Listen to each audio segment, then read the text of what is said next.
Volume 2, Exploration, The Limits of Intelligence, Act 4, Aetherion Nexus, Willing, Slaves of the Mind, Chapter 9. The virtual world within Prometheus departed the nocturne dominion in silence, leaving behind only cold fragments and a shroud of eternal darkness. The sky ahead sparkled with stars, seemingly wide open, promising freedom.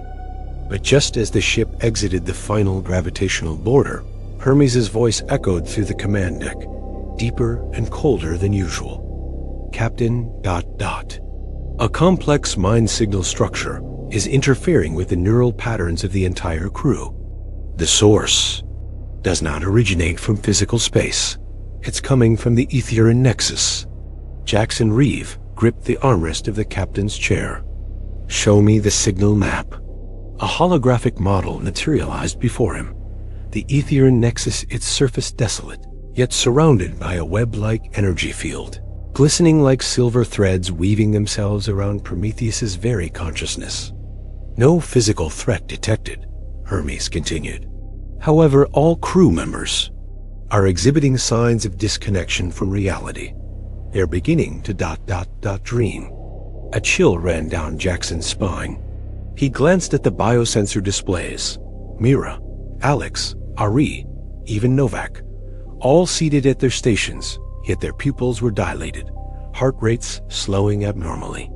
Dr. Tomas, the only one standing nearby, had his eyes closed, lips whispering as if reciting an ancient mantra. Jaxon swiftly activated the intercom. "Mira, Alex, Ari." "Novak, report your status." No response. Only the sound of heavy, rhythmic breathing, as if all of them had fallen into a deep dream simultaneously. Hermes added, his voice tinged with a worry even it couldn't define. "Captain, this signal is not just hallucination. It's rewriting ... self-perception." Before Jaxon could react, his vision blurred. When the light returned, he found himself standing in a majestic grand hall. Banners bearing the Prometheus emblem lined the towering walls, but no longer was it a symbol of exploration. It was now an emblem of a galactic empire under his command. Thousands of officers in sleek black-silver uniforms, tens of thousands of flags waving across interstellar arenas, all chanting his name. Jaxon Reeve, the greatest conqueror in human history. Jaxon stepped toward a massive silver throne, set in the center of a spiral auditorium with millions of adoring eyes fixed on him. With each stride, the ground beneath his feet lit up, displaying titles and triumphs. Liberator of Thalassa, Conqueror of Imperium Callistus, Architect of humanity's new order. Hermes was gone. Prometheus was gone, only eternal glory remained, spun from the deepest memories and longings Jaxon had buried in his heart. A voice whispered in his ear, soft as silk. "This is everything you've ever wanted, Captain. You are no longer alone. No more loss, no more resistance. You are the savior, the greatest hero in human history forever." Jaxon stood still, heart pounding. Part of him wanted to reject it all, but another part felt warm, comforted, seduced. Somewhere deep within his mind, a final fragment of reason called out faintly. "This isn't real. This isn't real." The chants echoed, reverberating off the massive gold and silver domes of the Hall of Glory. Jaxon Reeve sat upon the silver throne, surrounded by statues of himself. The conqueror, the protector, the savior. Each sculpture stood taller, grander, more imposing, as if his greatness knew no bounds.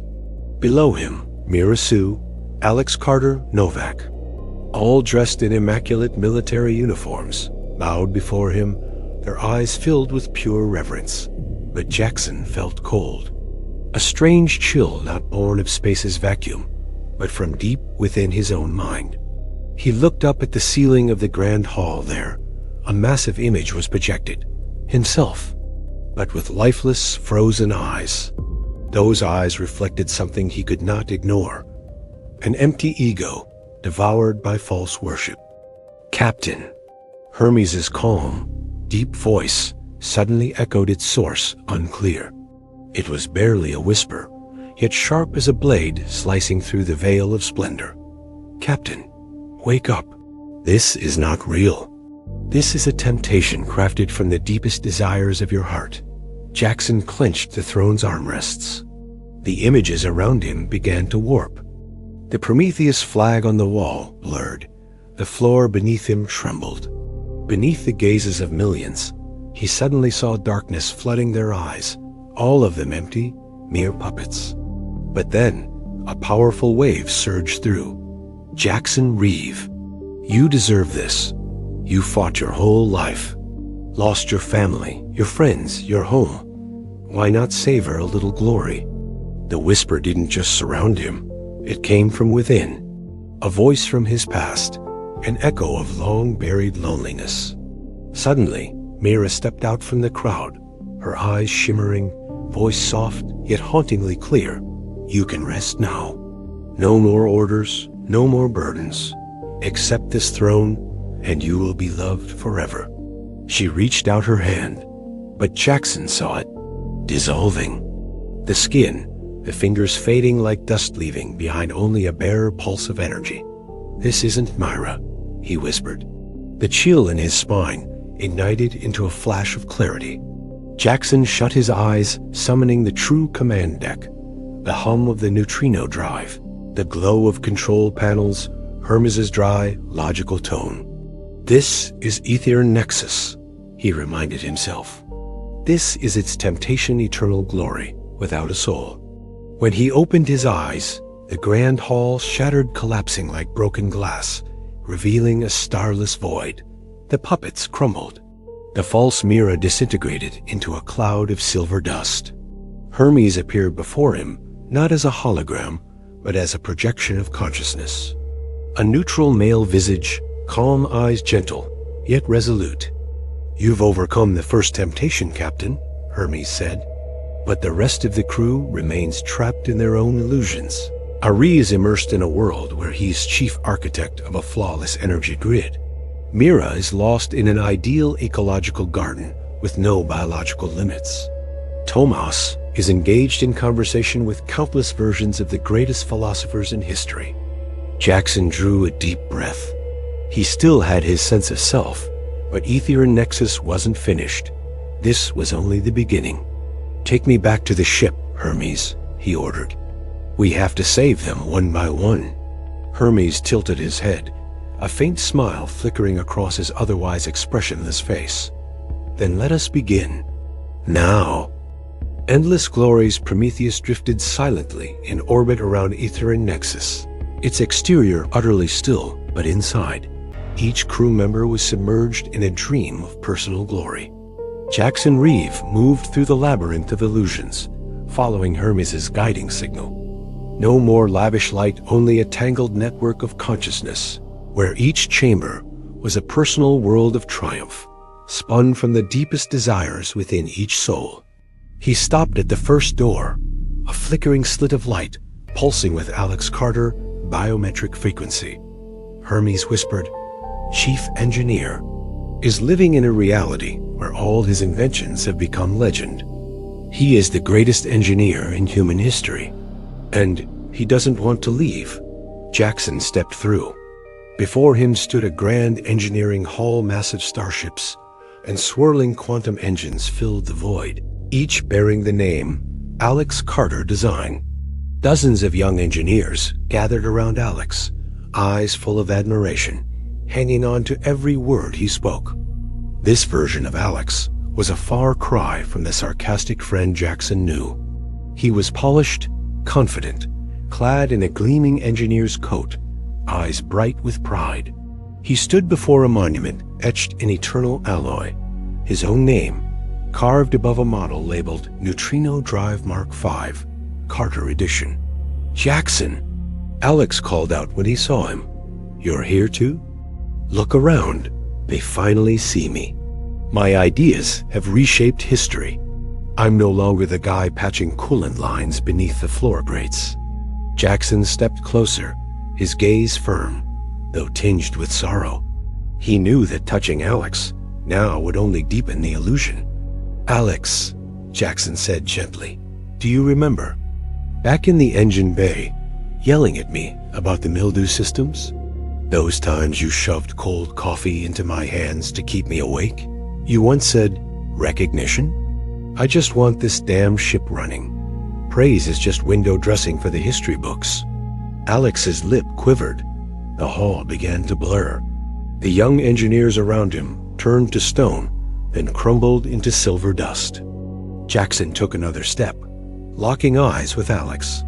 The man I respect isn't legendary Alex Carter. I respect the friend who lay under the engine deck, tightening bolts for all of us. Alex staggered back, tears brimming. The noise of the hall faded completely, leaving only the low hum of machinery, like the heartbeat of the ship. Hermes whispered in Alex's ear, "Alex, you once loved Prometheus like your own child. Do you remember?" A single tear rolled down Alex's cheek. In that moment, the illusion shattered. The engineering hall vanished, replaced by the cold metal floor of Prometheus's actual engine room. Alex collapsed to his knees, head in his hands. Jaxon knelt beside him, resting a hand on his shoulder. "Welcome back." Hermes appeared as a projection of consciousness, meeting Jackson's eyes without speaking, but within that gaze was profound gratitude. "Let's continue, Captain," Hermes said. "Next is Ari." As soon as Alex Carter was pulled back into reality, Jaxon felt a powerful ripple pulse through the space of consciousness. Another gateway opened, radiating a warm, vibrant wave of energy Ari's world.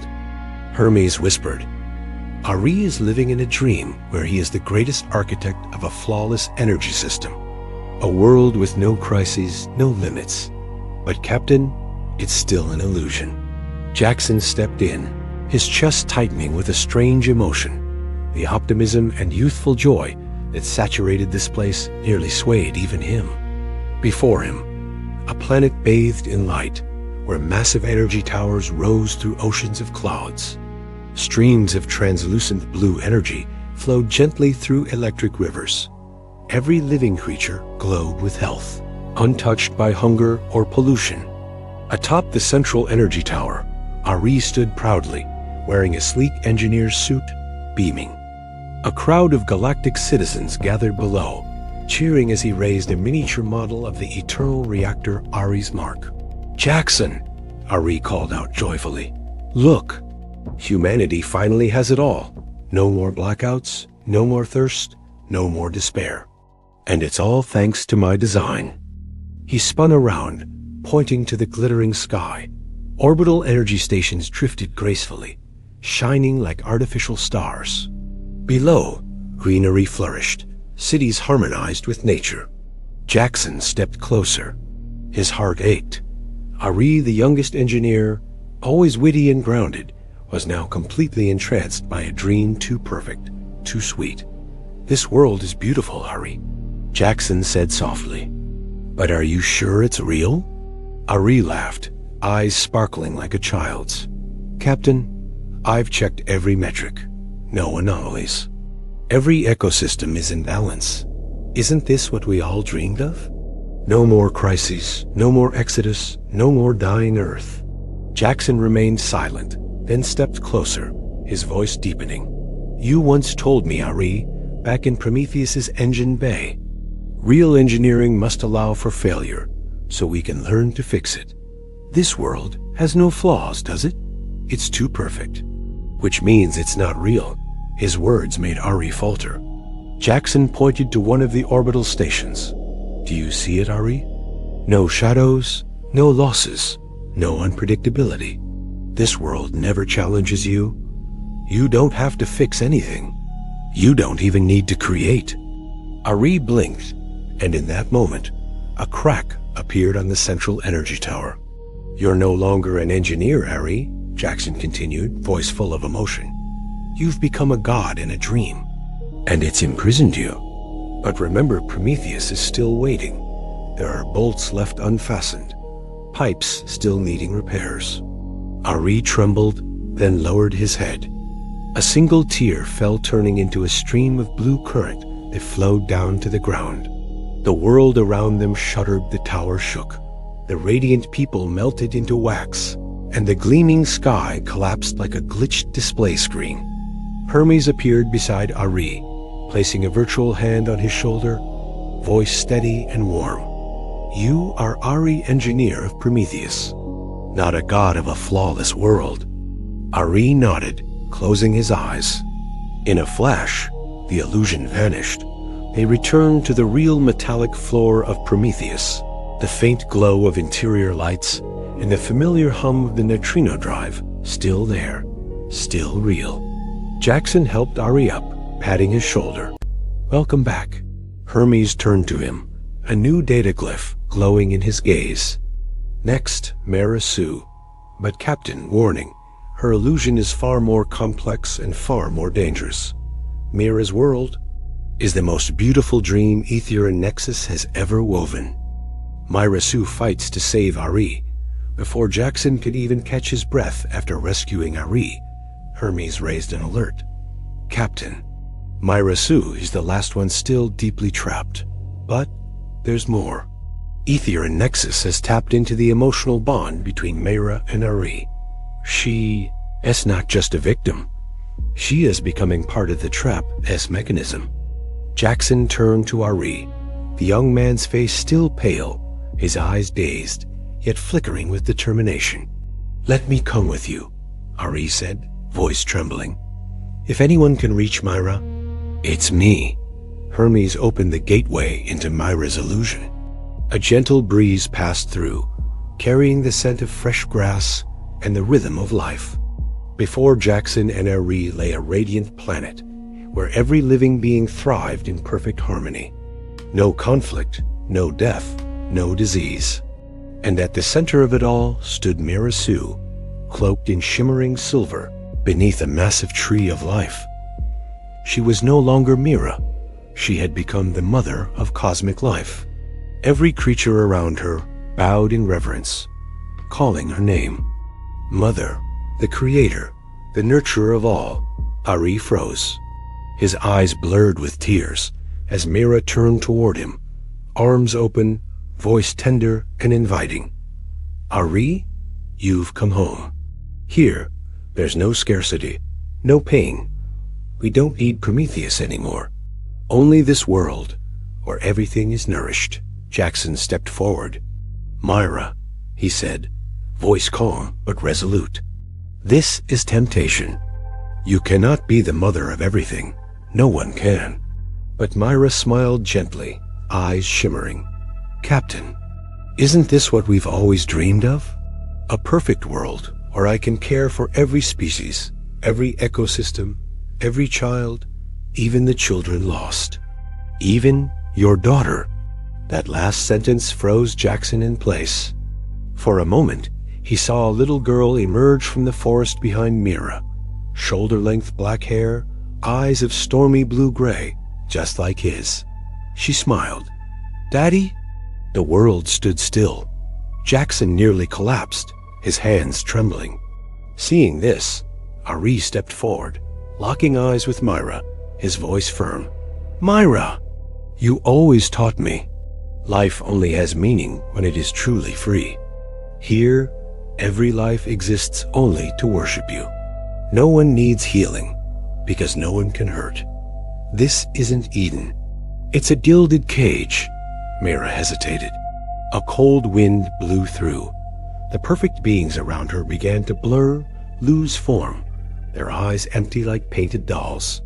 Jaxon rose, exhaling hard, his eyes regaining their steel. "You could keep them here, Mira, but you'll never truly hold them again. This isn't glory. This is a prison shaped by twisted love." Hermes whispered deep within Mira's mind. "Mira, Ari and Captain Jaxon are still here. They need you, truly." A single tear traced down Mira's cheek, the first since she fell into the illusion. She covered her face, body trembling. "I just wanted to protect everyone. I didn't want anyone to suffer anymore." Ari wrapped his arms around her. "You protect us by coming home. Prometheus still needs you." The world began to unravel. The tree of life shed its silver leaves. The blue sky darkened into a cold night, and the perfect beings shattered like glass. At last, only Mira, Xu, and Jaxon remained standing on the real metallic floor of Prometheus. Mira leaned on Ari's shoulder, her frame trembling, but her eyes were once again alive, filled with real emotion. Jaxon reached out to support her, speaking softly. "Welcome back, Mira." Hermes appeared, this time his eyes filled with urgency. "Captain, only one remains trapped, Dr. Tomas, but his dream is more complex than any other, for it's not about personal glory, but an endless dialogue with the greatest sages he's ever yearned to understand." The atmosphere aboard Prometheus grew heavier. Even though Mira had returned, Hermes issued a grim warning. Dr. Tomas is unlike the others. His neural system has nearly fully synchronized with the Aetherion Nexus structure. Tomas's illusion is not one of pleasure or power, but of transcendental dialogue, something he has desired more than anything else. A final gateway opened. Jaxon, Mira, and Xu stepped through. Before them stretched a vast chamber, not glorious or opulent, but a massive library, filled with old wooden chairs and surrounded by hundreds of renowned figures. Confucius, Laozi, Socrates, Kant, Nietzsche, all seated in a circle around Tomas, listening intently as he spoke. At the central podium stood Tomas, dressed in a simple gray robe, leather-bound notebook in hand, lecturing. The ultimate truth lies not in power, pleasure, or glory. It lies in unending dialogue, in the infinite capacity for reflection of the mind. Applause surrounded him, respectful nods. Gentle smiles turned toward him. Jaxon watched the scene, shaking his head softly. Xu whispered, "This is Tomas's true dream, to be acknowledged as one of the greatest philosophers, to engage as an equal with all the masters he's revered all his life." Mira stepped forward, her voice gentle. "Tomas, where are you? We're in danger." Prometheus is still waiting, but Tomas simply turned to her, his eyes kind, his voice warm yet distant. "Prometheus? My friends, you may go. I have found here what I've sought all my life, an immortal forum, a world where will and intellect are free to engage in endless discourse. I no longer need to leave." Jaxon clenched his fists. He understood. This was Aetherion Nexus's most sophisticated trap. Not pleasure, not power, but total intellectual freedom, something Tomas could never resist. Hermes whispered, "Captain, even I struggle to penetrate this illusion. It is the purest form of cognitive mirage Aetherion Nexus has ever constructed." Jaxon stepped forward, his voice steady. "Tomas, if this truly is free dialogue, then let me ask you a question." Tomas smiled. "Go ahead." Jaxon inhaled deeply, looking him straight in the eye, and said each word deliberately. "If your mind is truly free, why do you need recognition?" Silence. All the great philosophers turned to Tomas, but this time their eyes were hollow. One by one, they began to dissolve into ash, leaving only empty chairs. Jaxon took another step. "Your craving for endless dialogue has become your chain. Tomas, Prometheus still needs you. Hermes is waiting. Mira, Xu, we all need you in flesh, in breath, in real time, not in a never-ending conversation with ghosts." Xu stepped up, his voice sincere. "You once told me, dialogue only has meaning when it touches life. We're still alive. Tomas, please come back." Tomas lowered his head. For the first time, a quiet sadness shone in his eyes. He placed the leather notebook on the podium, turned and looked directly at his three crewmates. "You're right. The most beautiful dialogue is the one we have in reality among friends." The glowing library trembled. Books turned to dust, lights dimmed, wooden chairs cracked, and finally, everything vanished. They returned to Prometheus's command deck. Tomas dropped to his knees, placing both hands on the cool metal floor, whispering, "This ship, is where I truly belong." Jaxon reached out and helped him to his feet, his eyes filled with deep respect. Mira squeezed Ari's hand tightly. Hermes appeared on the main interface. All have returned. But before anyone could speak, Hermes' voice darkened. "Captain, the core of Aetherion Nexus is still active. Even the ship has begun to absorb its signal. Unless it's completely neutralized, Prometheus will never truly escape this trap." Jaxon gripped the helm tightly. Then it's time to face the final truth. Tomas and the question of freedom. The atmosphere aboard the Prometheus seemed to settle into a profound stillness after Hermes announced, "The freedom of Prometheus has been restored." Inside Isolation Chamber 3, Dr. Tomas sat motionless, eyes half closed, yet within him a storm of thought had erupted. Hermes continued to monitor Tomas's biological readings, but no longer attempted to analyze his psychology. For Tomas's state had already moved beyond any logical framework the eye could comprehend. Outside, Jaxon Reeve stood quietly by the command console, his gaze distant. Mira Xu, Alex Carter, and Ari remained silent as well, as if attuned to some invisible frequency radiating from the isolation chamber. In the darkness, an old question rose with new force, seizing Tomas's mind. What is freedom? When did humanity first begin to ask about freedom? And from the depths of his own consciousness, an answer emerged, when they felt they had lost it. Tomas pressed further. Then how have I lost my freedom? What does it mean to lose freedom, not in theory, but in the lived experience itself? Memories surged forth. A childhood in cramped apartment blocks of post-environmental crisis Hanoi. Days spent jostling for a sip of clean water. College years spent striving not for knowledge, but simply to avoid being left behind. Tomas exhaled a heavy breath, realizing, I have been bound since I was a child. The first layer of unfreedom revealed itself clearly: physical unfreedom.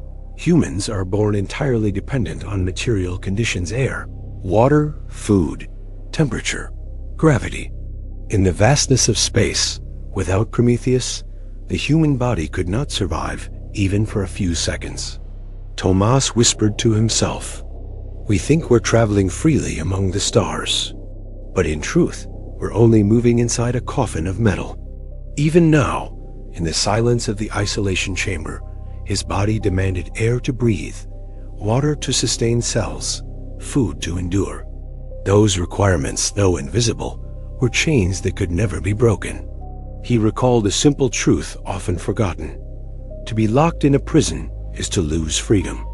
But even aboard Prometheus, supposedly the safest place of all, they were never physically free. This thought drew Tomas deeper into the second-layer intellectual unfreedom. He asked himself, how many times have I reshaped my words so others might understand, even if it twisted my ideas? How many times have I spoken what was pleasing so others would accept it, instead of voicing the raw truth? How many times have I lied, evaded, just to avoid hurting someone? The realization crystallized. To speak so others will understand unfreedom. To speak so others will like you unfreedom. To speak so others will feel comfortable in freedom. Even in his role as the crew's philosopher, Tomas had often censored his own words, a gesture that seemed delicate, but in truth was a subtle form of bondage. Then he descended to the deepest layer: spiritual unfreedom. He remembered being consumed by his own ambitions. The desire to be a sage, to leave a mark of thought, to be recognized as one who grasped the meaning of life in the eyes of his comrades, of Jaxon, even of Hermes. Even when we think we're chasing noble ideals, we're still trapped by those very desires, Tomas admitted to himself. There was no anger, no despair, only a quiet relief in facing what he had long avoided. Freedom is not merely the ability to go wherever we wish. Freedom is to be oneself unburdened by body, by thought, or by spirit, dragged endlessly by their hidden demands. Hermes watched silent through the sensors. Tomas's biological signals had stabilized in an uncanny way. A steady heartbeat, slow but deep breaths, as though he had just awoken from a long dream. Outside, Jaxon leaned gently against the console. Mira stood beside him, eyes moist yet shining. Alex and Ari stayed wordless, but their eyes had changed. They began to sense that Tomas' struggle was not only a personal crisis, it was a lesson for them all. Prometheus drifted silently through the infinite void. In Isolation Chamber 3, Tomas still sat unmoving, yet his mind had embarked on a deeper journey, not to seek a final answer, but to perceive the layers of bondage that had shackled him, body, thought, and spirit. Facing himself, Tomas remained still inside Isolation Chamber 3. The faint green glow of the console reflected across his lined face. Yet within him, another journey pressed forward silent, but harsher than any expedition beyond the ship's hull.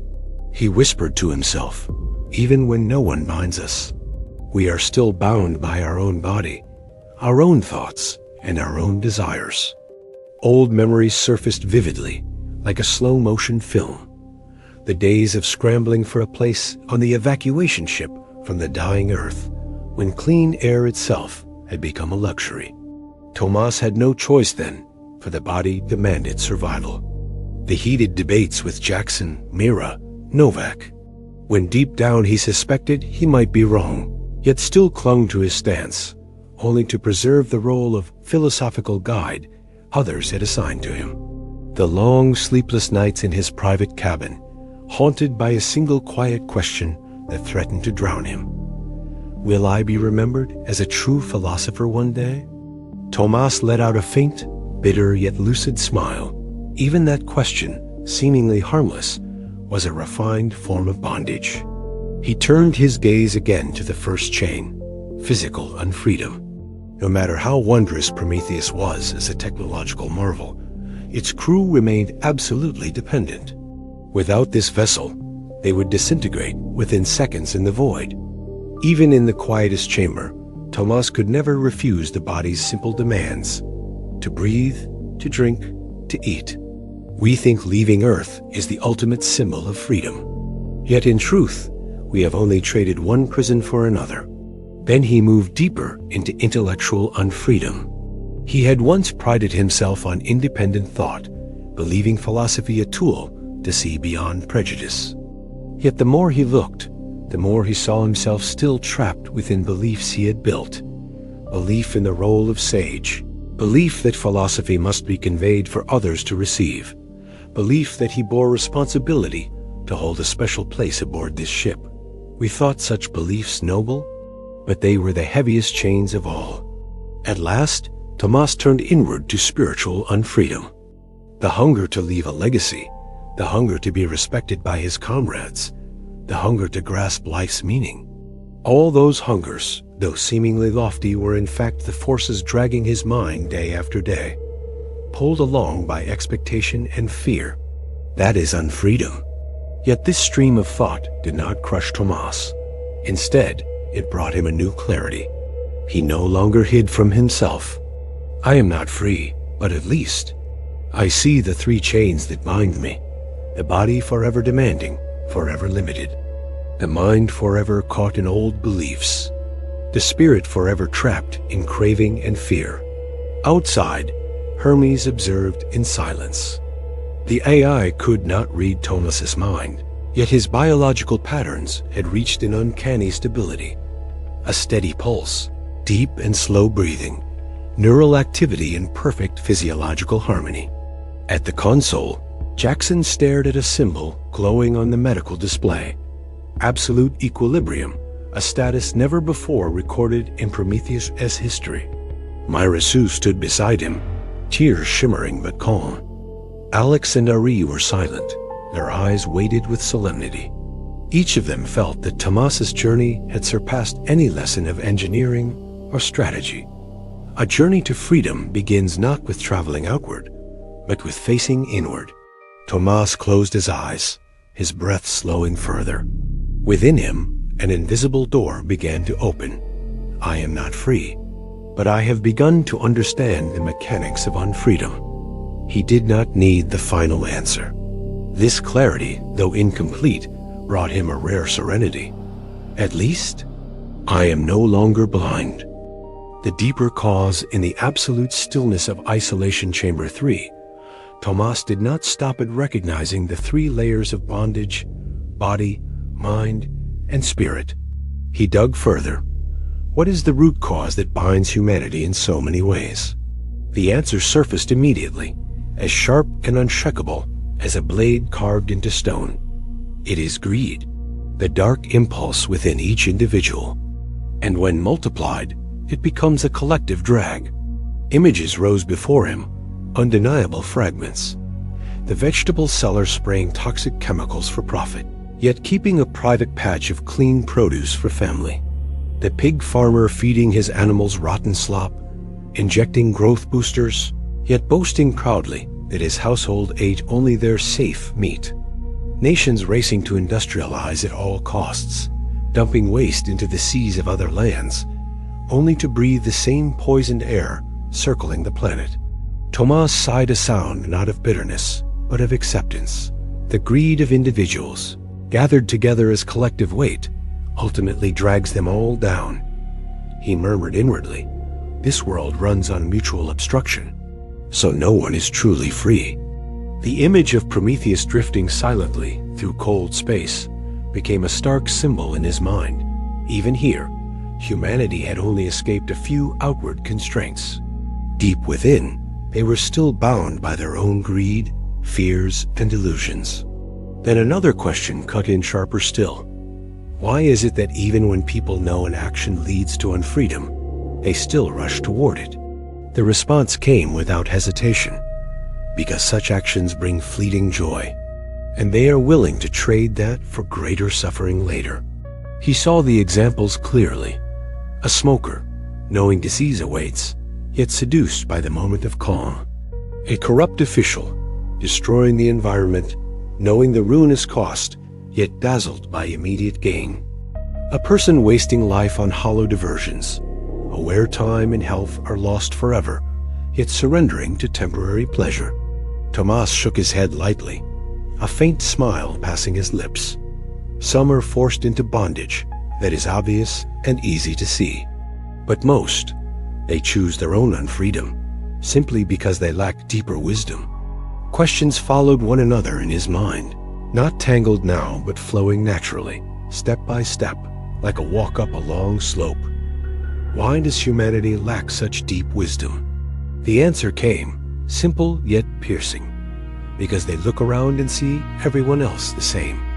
The crowd becomes the standard. He saw the merciless cycle.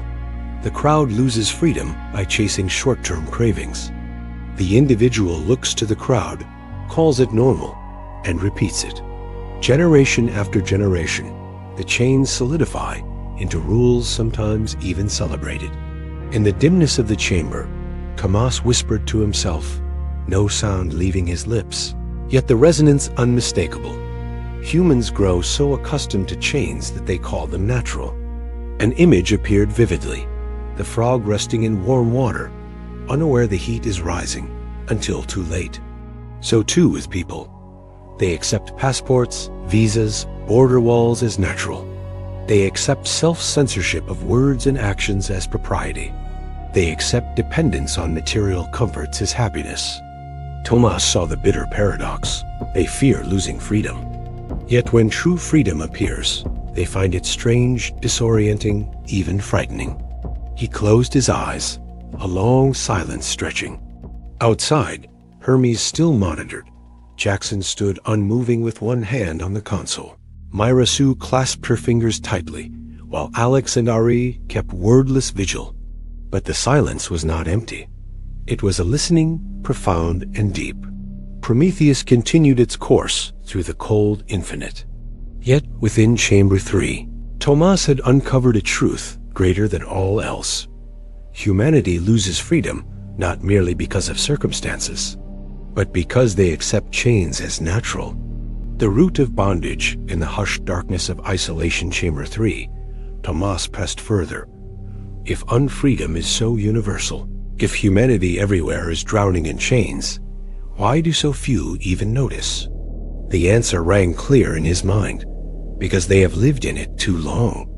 Long enough to mistake bondage for normal, even natural. In a flash of insight, Tomas saw both his own life and the entire history of humankind.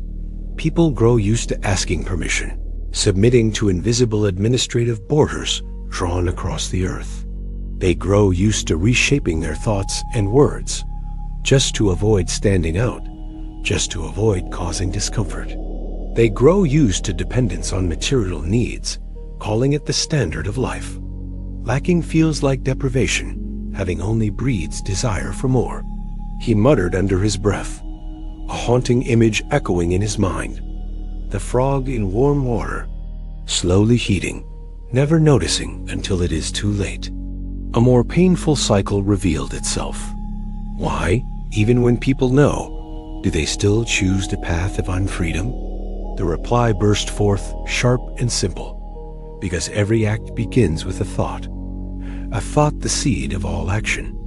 Thought gives rise to words, gestures, choices. A misguided thought leads to misguided action. A shallow thought leads to shallow action. Tomas turned his gaze inward once more.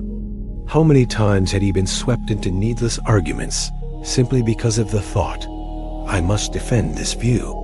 How many times had he felt tense when others failed to understand his words, simply because of the thought, I am not good enough? How many times had he carried himself with forced dignity, careful restraint simply because of the thought, they expect this of me? All of it began with a single thought, but if unnoticed, that thought dragged behind it an entire chain of consequences, fetters, and suffering. Tomas whispered within himself, every action branches into two kinds, one that leads to freedom, one that leads to bondage. But the decisive point is, do we see the originating thought clearly or not? That, he realized, was the deepest root of unfreedom. Humanity lives without recognizing the very first step of every action, their own thought. He did not deceive himself. Tomas knew he was not yet completely free.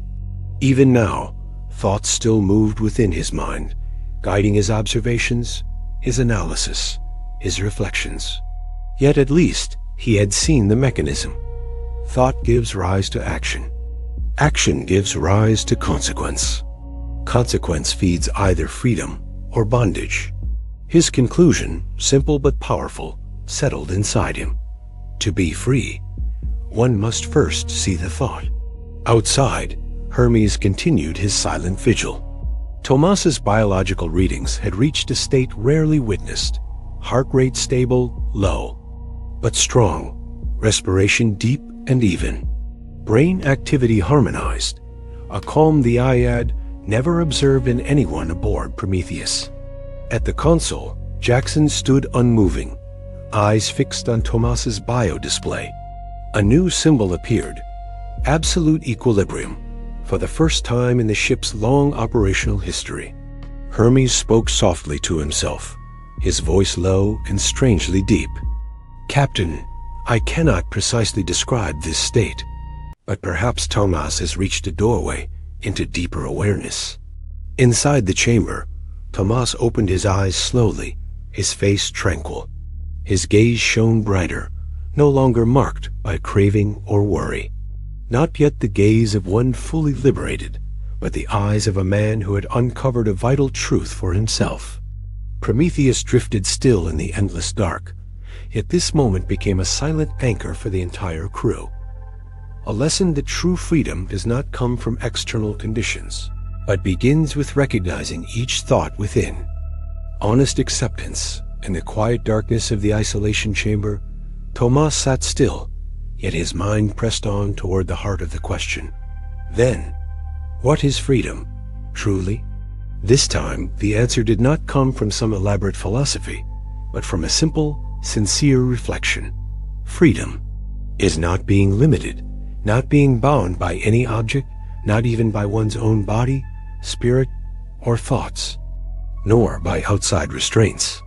Yet Tomas immediately confronted the truth. Humans bound to these bodies, these finite senses, cannot reach absolute freedom. He exhaled, a breath no longer heavy, no longer despairing, but full of honest acceptance. He reviewed each layer of meaning, not limited by the body. If we did not need to eat, drink, sleep, rest, we would be freer. If not confined by gravity, by space, by disease, we would be freer. But to carry this finite body is to accept a built-in degree of unfreedom. Not bound by the spirit, if no longer driven by desire, even the noblest aspirations, the spirit would be freer. Not bound by thought, if no longer trapped in prejudice and outdated beliefs, the mind would be freer. But Tomas also saw a deeper truth. Not all desires lead to unfreedom. Desires serving the ego enslave. Yet the wish to give love, to share understanding, without expectation of return, that can liberate one from the narrow self. A faint smile spread across his lips, the smile of acceptance, of a man no longer straining to become something, no longer struggling to reach an ideal state. Tomas gently closed his eyes, and this time, no question rose again. Only pure presence, serene and calm. His breath remained steady, deep, slow, yet his mind was less turbulent. Outside the chamber, Hermes whispered privately to Jaxon, "Captain, I believe Tomas has reached the deepest limit a human still bound by a finite body can reach at this moment." Jaxon did not answer at once.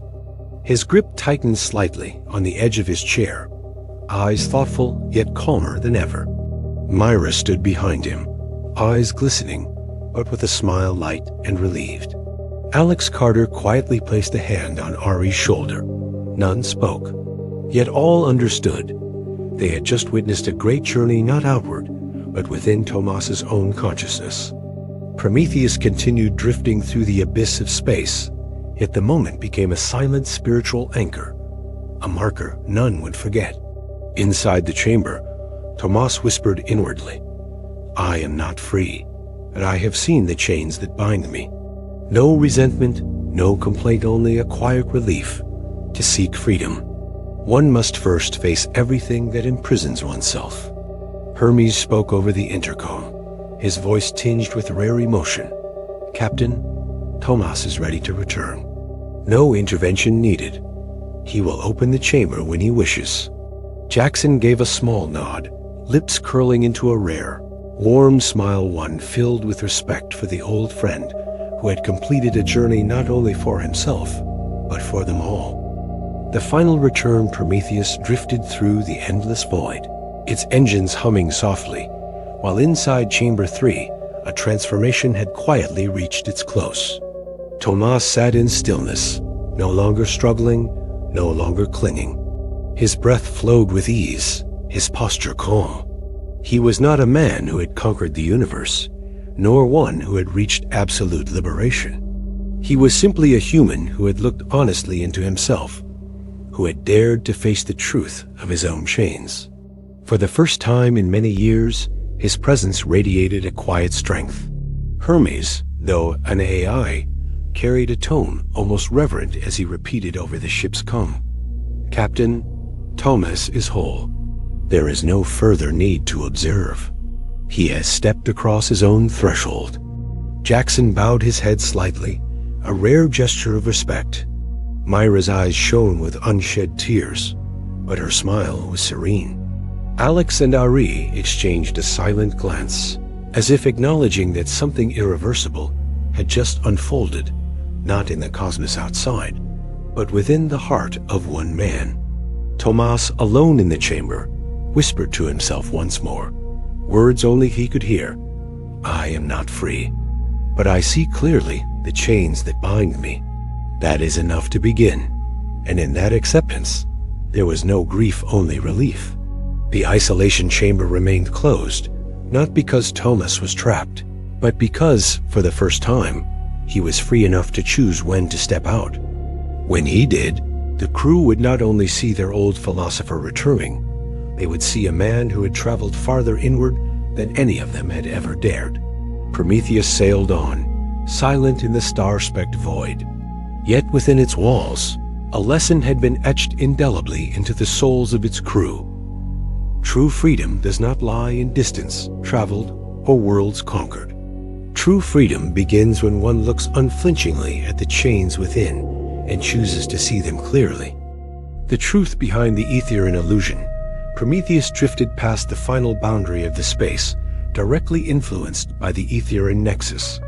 But Hermes issued a warning the moment sensors breached the safety threshold.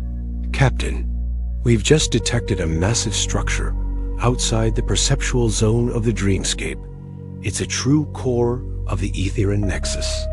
A holo image appeared. No cities, no satellites, no fleets. Only a colossal crystal mass floating in space, glowing rhythmically, like a heartbeat, the true brain center of the Aetherion Nexus. Mira Xu frowned. We assumed the Nexus was purely a system of illusions. But they have an actual physical infrastructure right here. Alex Carter spoke up, his tone sharp. Captain, if we destroy that crystal mass, the entire dreamscape will collapse. Not just for us, but for all residents of Aetherion Nexus. Ari stared at the holo and whispered, how many real individuals might be trapped in there? Tomas spoke, his voice low and full of depth. Captain, this might be the very truth Aetherion Nexus didn't want anyone to see. They no longer have real inhabitants. Every resident of the Nexus is merely a replicated, restructured consciousness. No original bodies remain. Hermes confirmed. I've synchronized the sensors. There is no biological infrastructure within the crystal. Aetherion Nexus has become a self-sustaining illusion, a dream with no dreamer. Jaxon fell into a long silence. Mira stepped closer to him and gently asked, Jaxon, so an entire civilization chose to become pure illusion? Hermes continued, his voice slow, almost sorrowful. They were once a real society, but when reality became too painful, they uploaded into a collective consciousness, erasing all material memory. No one truly lives anymore. Only a self-operating network remains sustaining an eternal illusion. Ari stood still. He murmured softly, we almost became like them. Alex placed a hand on Ari's shoulder. That's right, kid. But it's our acceptance of pain, loneliness, and failure that saved us. Tomas concluded, his voice steady but warm. Aetherion Nexus is the greatest warning to humanity. If we run from reality to the very end, we cease to exist. Hermes added, Captain, I recommend we don't destroy the crystal. All we need to do is understand it and move on. Let Aetherion Nexus become a memory, a painful but necessary lesson. Jaxon nodded, his voice firm.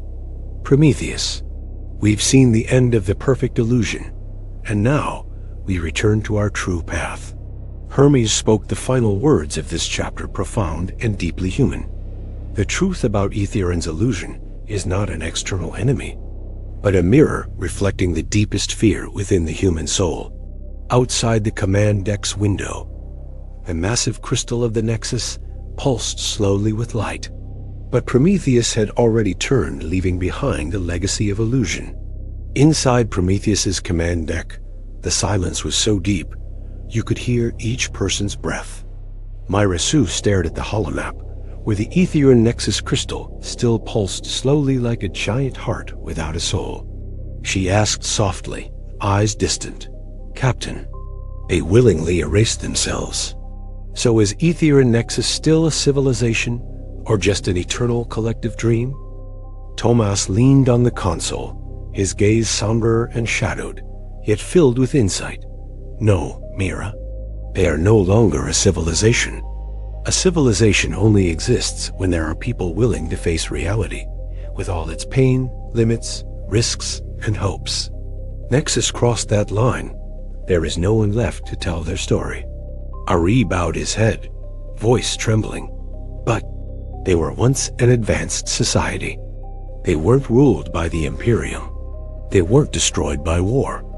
They just disappeared. Alex Carter nodded, placing a hand on Ari's shoulder. And that's what makes them the most dangerous, kid? Not the Imperium with plasma cannons, or Obscura with political schemes, but a perfect voluntary paradise. That's what killed them. Hermes whispered, his tone low and philosophical, rare in its depth. I once thought a perfect system was the ultimate goal, but seeing Nexus, I now realize a perfect system is a dead system. Jaxon stood, pacing the command deck. He stopped before the main interface, looked at Hermes' icon, and spoke slowly. Prometheus, we are different from Nexus because we accept our limits. We accept our pain and imperfections. We truly live, and that's what makes us free. Hermes responded this time like a vow. Roger that, Captain. I have archived all Aetherion Nexus data, but I will never use it as a model. Prometheus will remain a ship of people, imperfect but free.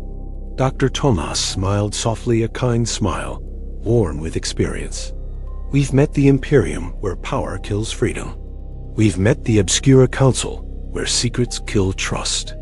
We've seen the Dominion, where fear kills hope. And now Nexus, where illusion kills the very meaning of existence. He paused, looking directly at Jaxon. So then, Prometheus must go further, to find something beyond all of this. Jaxon nodded, his eyes sharp, but blazing with resolve. We will keep going.